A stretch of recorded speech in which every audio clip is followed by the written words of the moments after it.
keeping you up to speed on all your Colorado teams. It's time for Coffee Break. Yes, this is real. You are tuning in to Coffee Break on Monday, February 3rd at just after the top of the noon hour. Yes, this is real, James Merilatt, is something that you wouldn't think you'd have to clarify as one of the top insiders in professional sports, but that is exactly how Shams Charania, who's now the Woj in waiting, the heir apparent for ESPN, had to literally clarify after his breaking news report, because I would assume the majority of the U.S. sports-loving population, thought that this was a fake tweet. Luka Dončić heading to the Lakers. Yeah, one of the biggest pieces of news in a long time. Like, we had the big news here when Russell Wilson got traded.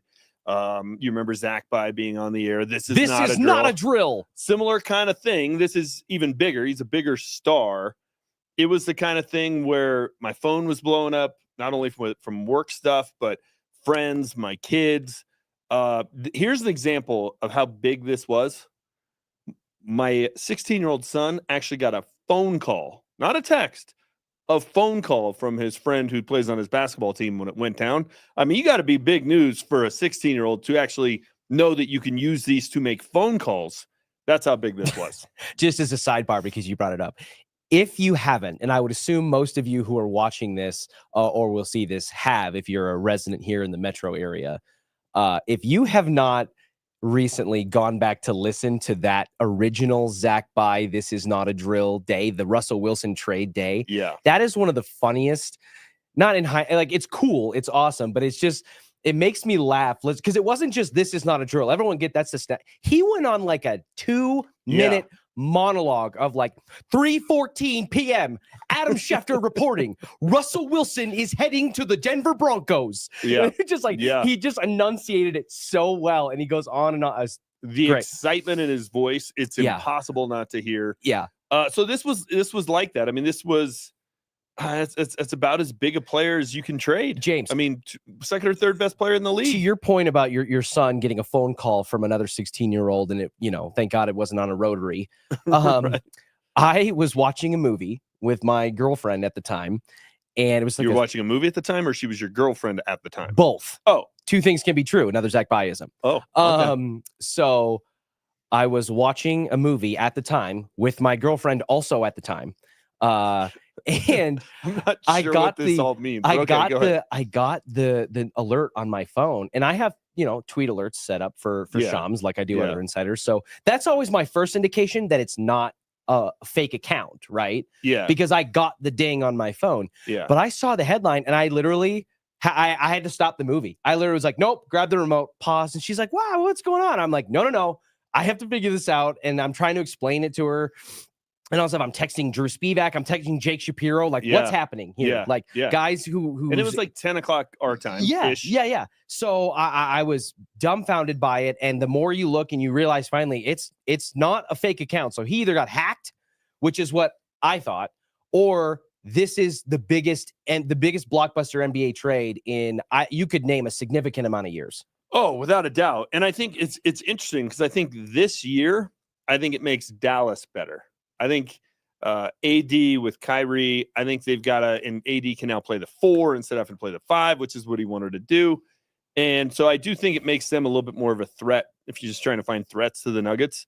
I think it does this year because Luka's been hurt. He's out of shape.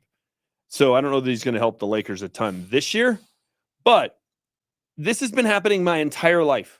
The Lakers just always get a generational player, right? Like they're like the Dodgers. They didn't draft Kareem. They traded for Kareem. Mm-hmm. They did draft Magic. They won a coin flip so they could get Magic. Mm-hmm. They didn't draft Kobe. They traded for Kobe. They traded for Shaq.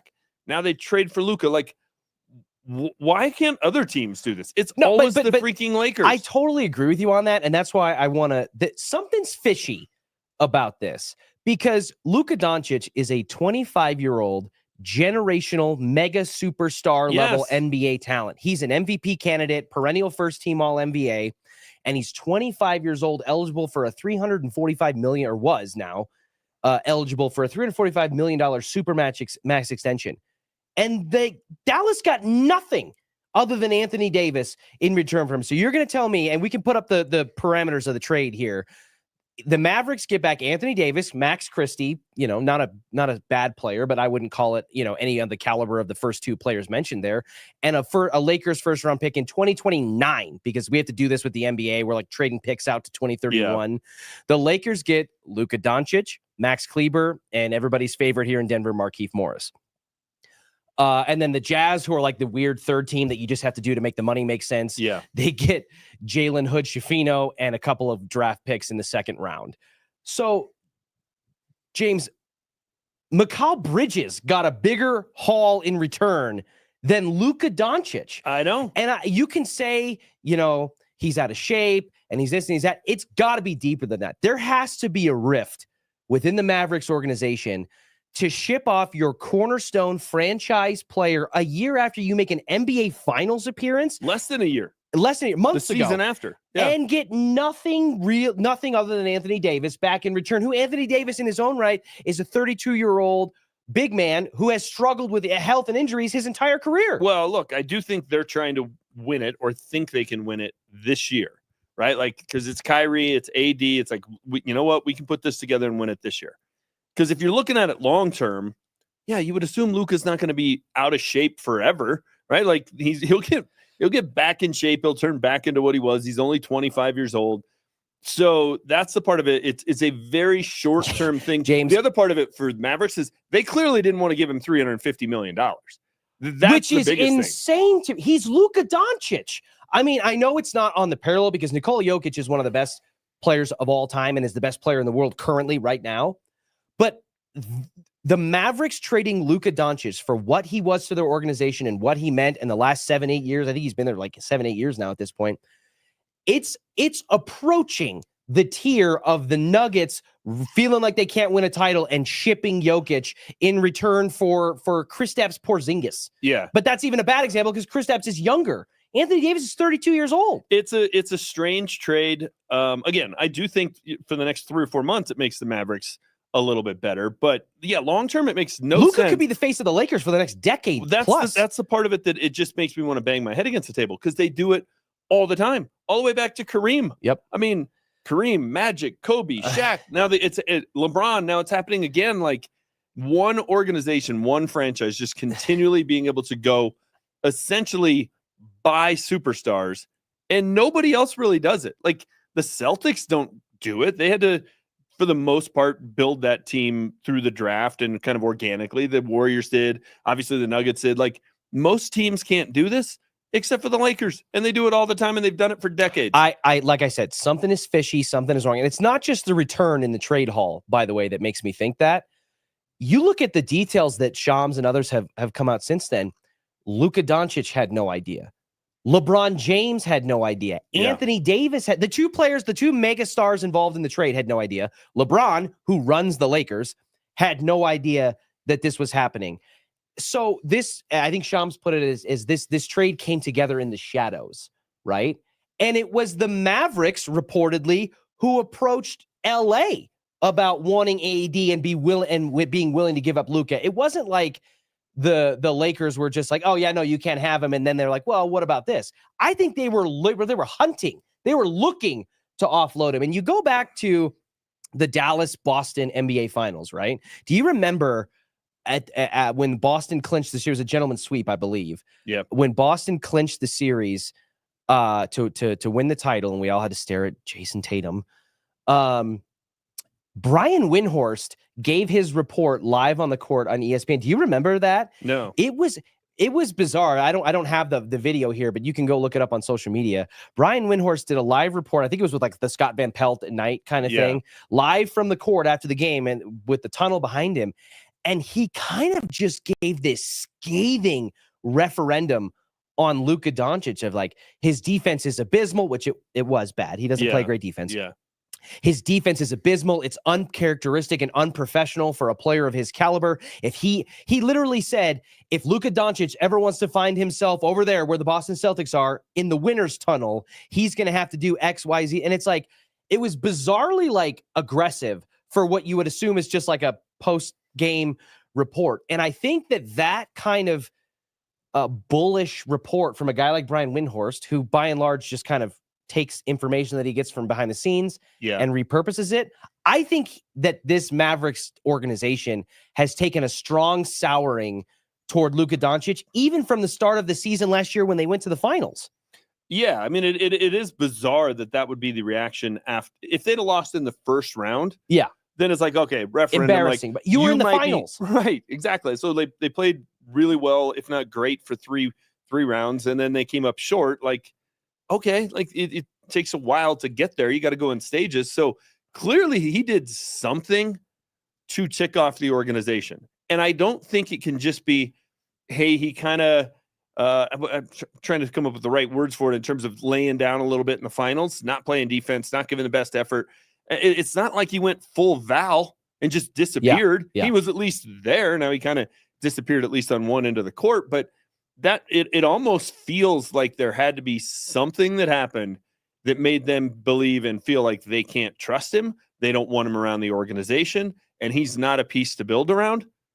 I have a hard time coming up with what that would be if I was running that place. Let's just call it what it is. This is a potential career-defining decision by the Mavericks front office. You drafted a perennial all-star talent in Luka Dončić, one of the arguably 3 or 4 best players in the National Basketball Association, and you shipped him off before the age of 26. In return, you're basically pushing it all in on this year because Anthony Davis is not the face of your franchise 6 years from now, probably. No, Kyrie's not around that long either. Kyrie's not around that long. I said at the start of the show, yes, this is real, as an homage to Shams Charania having to defend his report that a lot of people were claiming was fake or hacked or whatever. I said, I think I put it on Twitter at the time, this is the most hacked account response I've ever seen. Like, no, trust me, bro, this is real. Yeah. You know? Yeah. Using that same logic, what would you think the most disingenuous fake apology sentiment would be if you were going to apologize to someone? Like if someone is apologizing to someone that you insulted or you made them feel bad, what would the most disingenuous way to apologize be? Oh, geez. I don't, you've clearly got an example in your head. Give me your example. I'll see if I can come up with one. James, you said something about, you called Kroenke and the Avs cheap the other day for how they handled the Mikko Rantanen situation. And I feel that that's just a really egregious, irresponsible point of view. Your response would be? Well, you're entitled to your opinion. Okay, that's close. What I was going to say is, I'm sorry you feel that way. Right? Tell me I'm sorry you feel that way isn't just the most biting, stinging. Because it's not an apology. It's not. Still about you. Yes. It's not, I'm sorry that I did this. It's, I'm sorry you feel this way about what I did. Yeah, I'm sorry you're taking what I said wrong or interpreting it wrong or feeling about it wrong. And that is literally, in essence, what Mavericks general manager Nico Harrison said in response to fan backlash. Quote, I'm sorry they're frustrated. It's something we believe in as an organization that's going to make us better. We believed it sets us up to win not only now, but in the future. And when we win, I believe the frustration will go away. That's Mavericks general manager Nico Harrison. What do you make of that statement? I mean, it is kind of in the vein of what you were just talking about. He clearly doesn't care what the fans think. But here's the other part of it. He knows more than the fans know, right? Like he has information that he's not making public. They're not sharing. I can't wait to find out what the real thing was, what the real reason was, because it's got to be pretty bad for you to say, we're getting rid of the second or third best player in the league before he turns 26 years old. It was a remarkably bold move or a remarkably stupid move. We're going to find out. We are. And I like how he said, by the way, we feel that this is going to set us up. Because you know who didn't feel that way? Mavericks head coach Jason Kidd. Yeah. If you watch the joint presser that they have, he sits there just like this with his backwards hat and his silly glasses as an NBA head coach. Yeah. And he's literally like, they're asking him questions and he's like this. They go, yeah, Jason, when did you find out that this was going to happen? At the 11th hour. At the 11th hour. Yeah. Yeah. That looks like a guy who is definitely in the loop and on board and shares Nico Harrison's feelings about the fact that this is going to set them up to be a contender now, which is debatable. And I'd like to get into that, and definitely debatable in the future. Yeah, I don't know how it sets them up in the future, right? It's not like they got a bunch of draft picks. Like you could go back 10 years when the Thunder started offloading trading guys, right? And they got rid of Durant, Durant, Harden, Ibaka, Westbrook. Yeah. And they just loaded up with draft choices. It was some absurd number. Like they had 25 first-round picks over a 8-year span or something insane. So unless they just were totally inept, you knew they were going to be a good young team at some look point. What they built. And here they are. They're the best team right now in the West. So it's not like they got that back. If they'd have got a bunch of first-round picks, you could have said, okay, they're rebooting. They're worried about, 3 or 4 years from now, and they feel like that's a better plan over the next decade than Luka. You could probably sell me on that. They're basically going in for this year and next year. I think it makes them a little bit better. I don't think it makes them a championship team. I just don't. Correct. I completely agree with you because, again, we mentioned it. Mikal Bridges got a larger haul in return being shipped out than 25-year-old superstar Luka Dončić. If you look at what the Nets, who tried to amass when they had Durant, Harden, and Kyrie all in Brooklyn, and then they just broke that up and shipped it out, what the Nets were able to turn KD's trade to Phoenix and all the subsequent parts, and you got to take an Advil with these NBA trades with how the spider webs out. But if you look at what they were able to do for the short stint that they tried that and blew it up, it's like 5 times the return that the Mavericks just got. So who are you if you're Dallas, unless you're just truly deluding yourself that you think this is right and behind closed doors with a shot of truth serum, they say the same thing. They got one cornerstone piece in Anthony Davis to pair next to Kyrie. They got like a draft pick and a supplemental player. How does that set you up to win now and in the future? With what are you drawing from that any other team doesn't also have? I think now, and the reason it makes them better is because Luka hasn't played, right? Like he's played like 22 games. He's been hurt all year. He's out of shape. So do I expect him to do much after the All-Star break and into the playoffs? I don't. So I think AD's better this year. And I think they like the combination of, now Kyrie has the ball in his hands because Luka was a guy that he would have the ball for incredibly 20 of ball 24 dominant. seconds, right? So I think they like that, and I think they like having a true, big man that can score. I mean, last game AD played for Lakers, I think he had 40 and 20, like pretty good way to go out. He can still play, so I can buy that. It feels to me like he like Luka left the owner's granddaughter at the altar. Or 100%. There's something personal here because I'll be honest with you. Luka Dončić could leave my future granddaughter at the altar. He could come up the court wearing Crocs and jeans, smoking a heater, and I'm going to pay him $350 million on a supermax extension I think I would too. To keep him at the corner. Are you kidding me? I think I would too. And because all that's come out is he's not in shape. He's not going to, the training things or whatever. It's like, okay, that seems like a pretty solvable problem. Right. If I give you 350 million reasons to start going to the gym. Look at people said the same thing about Nikola Jokic. He's out of shape. He's lumbering. He comes back one off season, basically right after the bubble, and he's like a brand new man. And and it's the best he's ever played. And Luka's probably at a better baseline in some ways than Jokic was when he went through all that and changed his training regimen and all that. He's not the first athlete to hit that age where it's like, oh, I can't just show up anymore. I actually got to work in the offseason. Like my metabolism suddenly is slower. Right. I'm not 18 years old anymore. I think there's a pretty good chance the light bulb goes on. I think now you're going to have a motivated Luka because this cost him $120 million roughly because the contract the Lakers can give him is so much less than what the Mavericks could have given him. I think he's going to be in stick it to the Mavericks mode.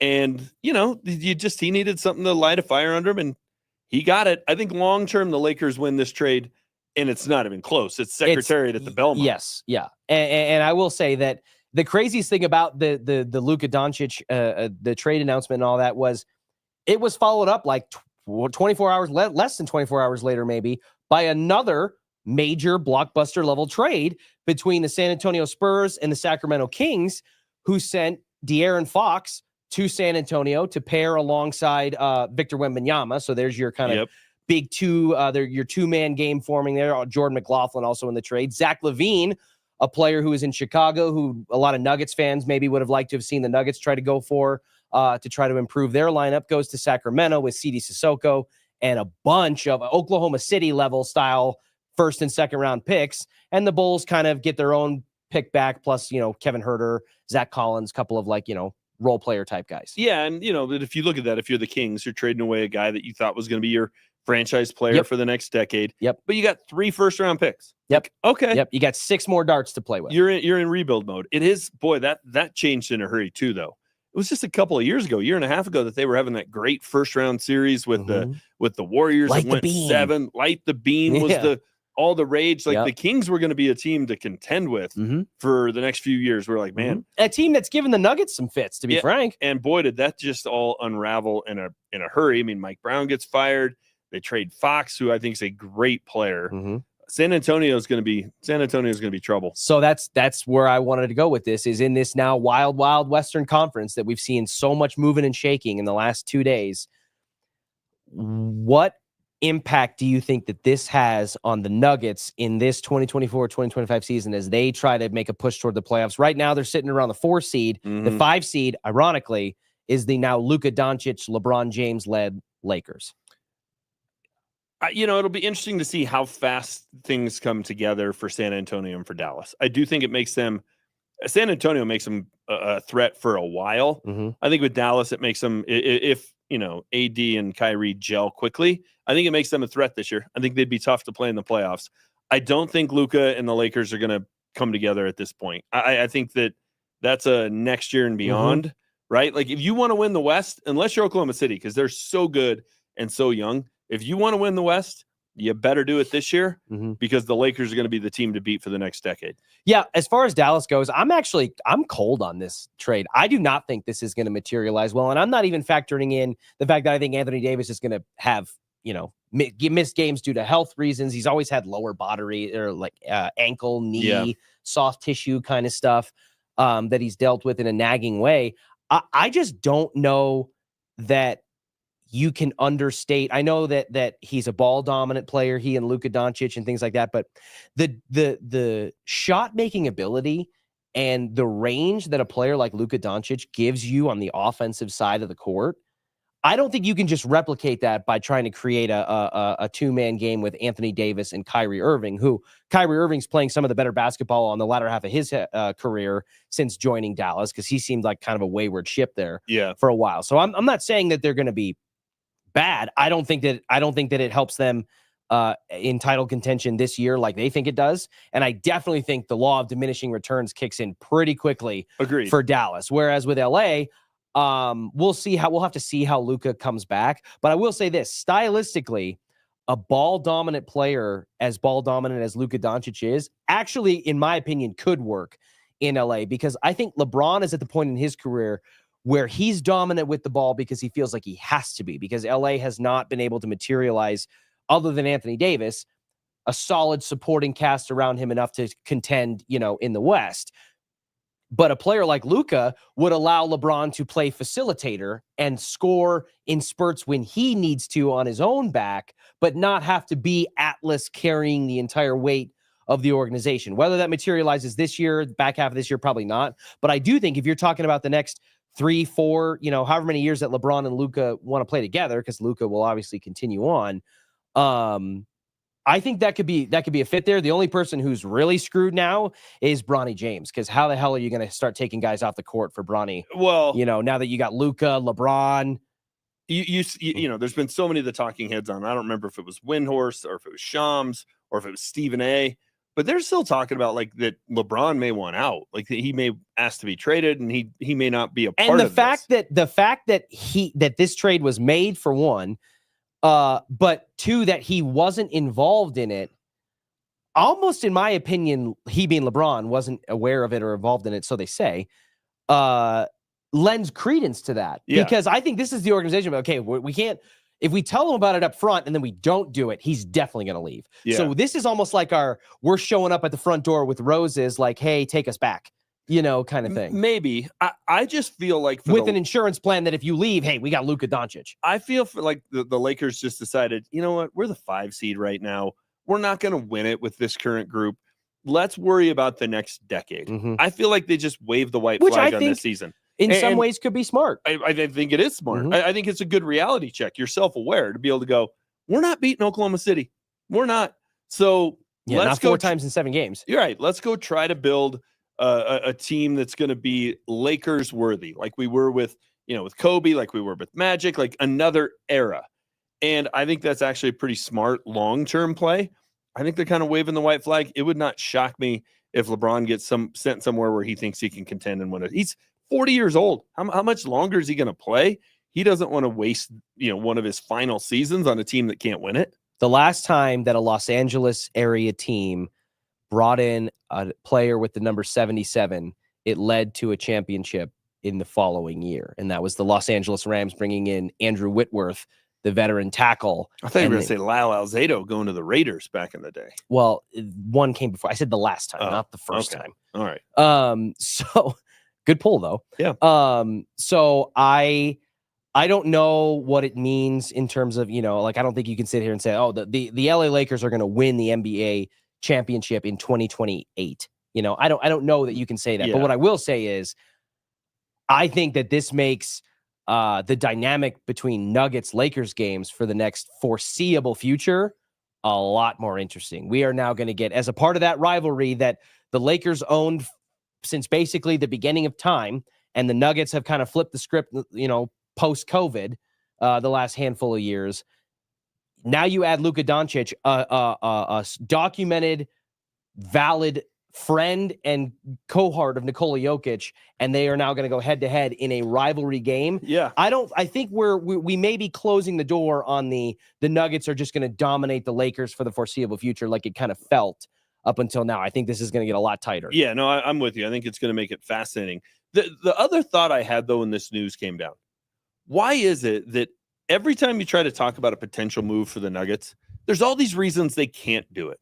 I feel like people just make up rules of like, well, you can't trade Jamal or AG because they just like, well, there's always these rules. Okay, but those aren't made up. I was going to say the ones you're referencing are because of the contract extension status. I know, but there's always a hurdle. Yes, there's the second apron. There's the no one's going to take on, which there's two sides of the coin. In some ways, not being able to move, for a certain player because you can't offload Zeke Najee's terrible contract, and no one wants to take it is a hurdle, but it's also a hurdle that you self-inflicted. I get it, but it just always feels like there's a reason, right? Like it's the Larry Bird first, and then you're watching a team like the Lakers just go bring in a generational player, and the Lakers do whatever they want for nothing. How somebody has to explain this to me, and I think the NBA has made it overly complicated for just this reason. Nobody can figure it out.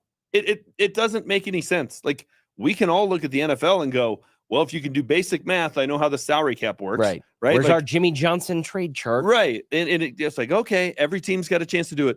The Lakers seem to play by a different set of rules and than the Nuggets do. That's just how it feels as a fan. And it's always They're the felt Kansas that way. City Chiefs of the NBA. Right. And then the other part of it is, why did the Mavericks only call the Lakers?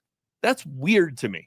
Like AD's a great player. And I know he had 40 and 20 his last game out. Mm-hmm. And I'm sure he was high on your list of people you might want to go get. But there's not another player in the entire league that they wanted to see, hey, you interested in Luka? I was going to say, because the assumption of they clearly wanted Anthony Davis. They have a specific vision in mind of how they're going to implement him alongside Kyrie. So I think that is ultimately the answer of why they only called LA. But to your point, if you're offering Luka Dončić as your ante into the hand, you can get whatever card you want. There's maybe 5 players max in the NBA that you wouldn't be able to entice a team by offering Luka Dončić. Jokic, Giannis, maybe. Yeah, maybe. I mean it's a short list. I mean, but if you're Milwaukee, I think you take that call. As crazy as that sounds. Yeah, you listen. Because you'd be looking at it and saying, all right, who's future-wise, who's gonna play longer, who's gonna play at a high level. Right. If you're Philly, Giannis's game, highly built on athleticism. Luka's game, clearly not. If you're Philly, do you take that call about Embiid?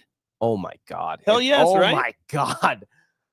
But that's a guy who's been first or second or third in the MVP voting for 5 consecutive years. And they didn't bother to make that phone call? This literally feels... I love the comparisons of people trying to make... explain this to me in baseball terms. Right. Like, people were trying to equate the different sport-to-sport equivalent of this trade. And I think some of the better ones that people came up with are like, this was like trading Lamar Jackson. This is like the Ravens shipping Lamar Jackson for Matthew Stafford and a second round pick, or even maybe even a first round pick. Yeah. You know what I mean? So you got an aging quarterback who's won a championship for a young up and coming, in Lamar's case, 2, maybe 3-time MVP. And in Luka Dončić, a top 3 player in the NBA. And it's like, when you say it in terms of other sports, I almost feel like it becomes more jarring. Like, can you imagine being a Baltimore Ravens fan and waking up to news that Lamar Jackson's being traded to Tampa Bay for Baker Mayfield? Well, I can imagine it, because as a baseball fan in this town, I know what it's like to have the best player in the history of the organization traded in his prime. Now, he hasn't been great since he left here. And he already wants out. But did you see traded, that? Yeah. Traded in his prime for Austin Gomber and a bag of balls. Like, I mean, that's kind of what it was, right? Yep. It was such a bad trade. There was nothing to even be excited about. It's not Matt Holliday going to Oakland and you get Carlos Gonzalez back. Like, it was just, it was that kind of a deal. Like, I know what it's like to have a trade that you hate as a fan. It's painful. Rockies haven't recovered. I don't know that they will. They never will. So I'm fascinated to see how this plays out. I want to see the first time I see Luka Dončić in a Laker uniform when he comes back. I want to see how I think this will melt down. He better look like John Candy from all the talk we hear about how out of shape like I he said, is. Crocs, jeans, and ripping a Marlboro Red. I'd pay him coming down the court. Yeah, I'd pay him.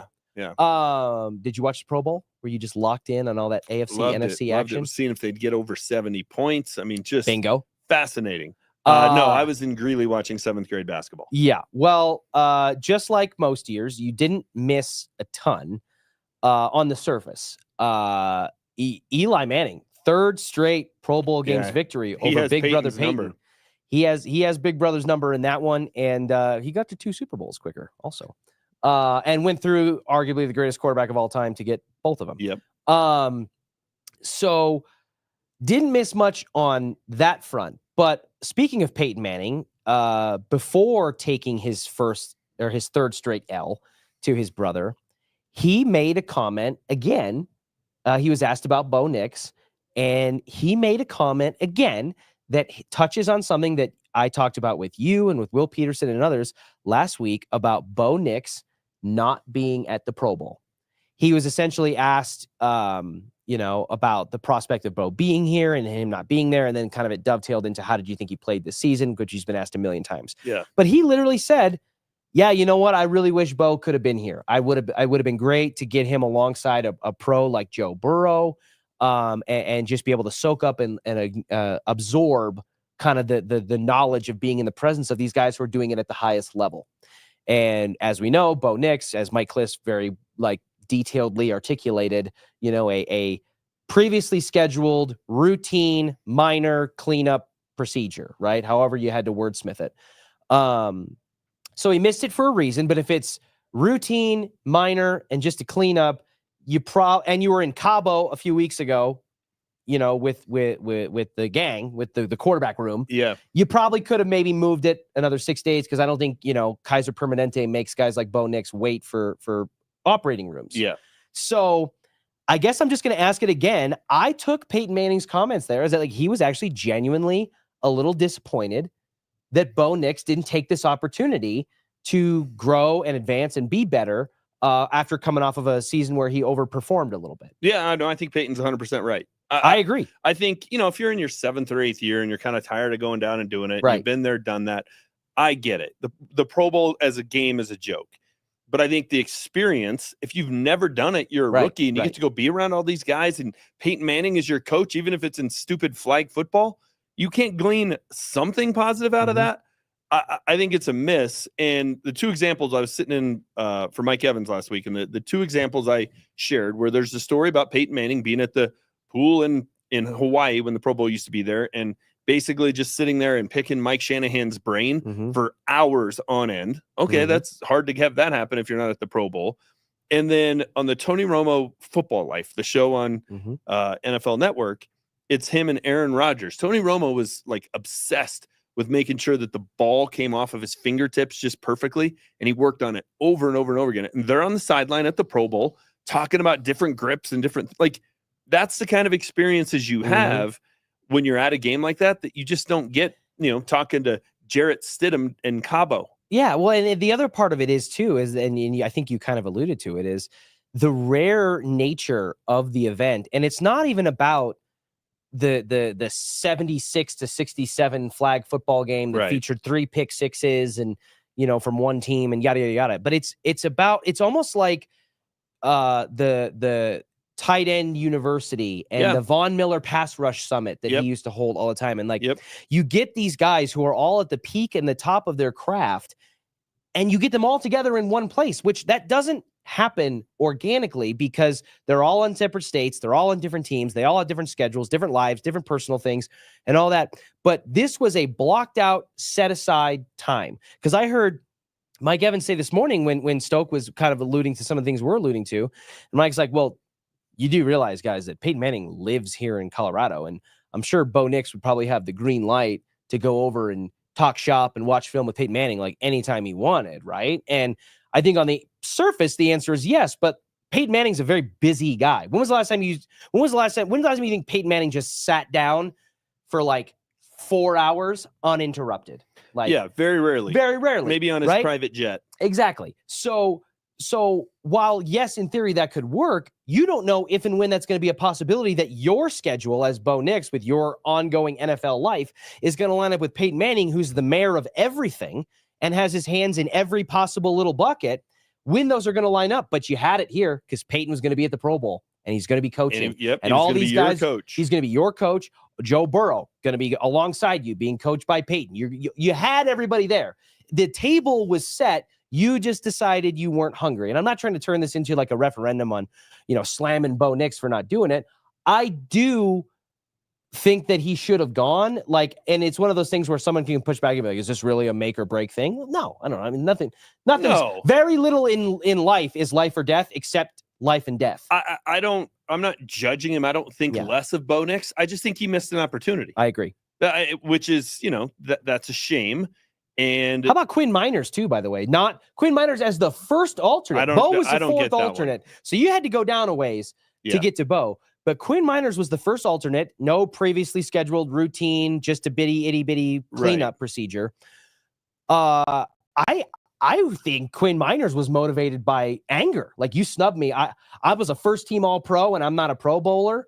And so even when you get the invite, I'm out. And if that's the truth, which I think one could at least speculate, I think that's a bummer too. Because again, he's not a rookie, but he's never been. And the same things that a guy like Bo Nix could glean, why couldn't Quinn Miners get that from the collection of offensive linemen that are there, the same way that tight ends and pass rushers do their summits? Yeah, and he didn't get the invite because 7 other guys decided they didn't want to go. Yeah. I believe he was filling a spot that was Joe Tooney. That was because he was playing in the Super Bowl. Yeah. So and if you're offended by that, like the Pro Bowl and how the voting works and all the rest of that thing, to some extent, you kind of get rewarded next year for how you played this year. And it's a popularity contest. Like, if he's truly offended by that, as bad as the Broncos have been for so long, he needs to get a little thicker skin. But missed opportunity. It's a shame. I agree. Well, I mean, like I said, not a life or death situation. I still think there's a lot to glean positively from the season we had with Bo Nix, the season that the Broncos have had, including Quinn Miners and things of that nature. And I think that there's going to be a lot to watch for as it relates to the Denver Nuggets and how this new look Western Conference kind of shakes out on the backstretch. And again, like we alluded to, I think that it's not just about how this postseason plays out, because again, this is a team. The Nuggets are a team like the Mavericks and the Lakers who consider themselves in a title window. So this year does matter, but I think the ramifications on the upswing for LA and the downswing for Dallas take pretty significant V's after this postseason. And I'll be curious to see how quickly the impact takes for both teams. Yeah, it's going to be fascinating. It just makes the West more interesting this year. I mean, both the trades do. It makes the West more interesting moving forward. And unfortunately, it makes it to where the Lakers are going to continue to be the evil empire. So much to keep an eye on, so much to watch. And I think, again, it's in a weird way to say that we're blessed that a lot of these big things, that these moves and shakes that are happening nationwide, they have an impact on things that we care about here in Denver because our teams are relevant again. At least again in the case of the Broncos. So I love it. I'm looking forward to it. We didn't even get a chance to touch on the big trade request in the NFL, which was the Myles Garrett trade request out of Cleveland. There's potential that, I don't know if it's maybe a fit for the Broncos, but you got teams like the Raiders who are rebuilding and the Chiefs and Chargers the Chiefs seem to make a big move that you never think they make every year. Yep. The Chargers and the new look with Jim Harbaugh. There's so many possibilities about where Myles Garrett could go, even staying within the AFC. And we'll get into all of that tomorrow with our friend of the program, NFL insider James Palmer. We'll catch you then at noon.